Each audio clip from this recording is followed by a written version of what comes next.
ఆ 3 గ్రామాలు బంగారమే. ఫోర్త్ సిటీ నిర్మాణంతో భూములు, ఇండ్ల ధరలకు రెక్కలు వచ్చాయి. రాష్ట్ర ప్రభుత్వం ప్రతిష్టాత్మకంగా నిర్మించతలపెట్టిన ఫోర్త్ సిటీ ఆ 3 గ్రామాల పరిధిలోనే ఉంది. దీంతో ఇప్పుడు ఆ గ్రామాలు బంగారమనే చెప్పాలి. 13,792 ఎకరాల్లో 4వ సిటీ నిర్మాణం కానుంది. దీంతో అక్కడ రియల్ ఎస్టేట్ రంగానికి ఊతమివ్వనుంది. భూముల ధరలు ఇప్పటికే భారీగా పెరిగాయి. ఫోర్త్ సిటీ గురించి ఇంకొన్ని విషయాలు తెలుసుకుందాం. హైదరాబాద్ మహానగరంలో ఫోర్త్ సిటీ ఇప్పుడు హాట్ టాపిక్. రాష్ట్ర ప్రభుత్వం ఎంతో ప్రతిష్టాత్మకంగా ఈ నగరాన్ని తీర్చిదిద్దనుంది. రాష్ట్రంలో తొలి నెట్ జీరో సిటీ ఇదే కానుండడం గమనార్హం.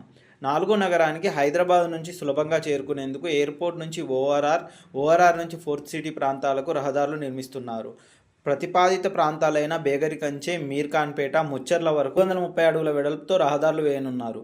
రావిర్యాల ఓఆర్ఆర్ నుంచి మీర్ఖాన్పేట, ముచ్చర్ల, అమన్గర్ మండలం ఆకుతోటపల్లె వద్ద త్రిబుల్ కలుపుతూ 40 కిలోమీటర్లు ఇందులో ఉంది. అలాగే రాజేంద్రనగర్ నుంచి ఫోర్త్ సిటీ వరకు మెట్రో మార్గాన్ని పొడిగించాలని రాష్ట్ర ప్రభుత్వం ప్రతిపాదించింది. ఈ క్రమంలో ఆ 3 గ్రామాలు బంగారమయం కానున్నాయి.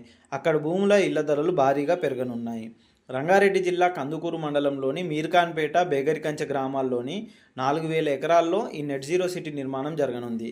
వచ్చే 50 సంవత్సరాల వరకు మారనున్న పరిస్థితులకు అనుగుణంగా ప్రణాళికలు రూపొందిస్తున్నారు. 4 సంవత్సరాల కాలంలో దశల వారీగా ఈ సిటీ అందుబాటులోకి రానుంది.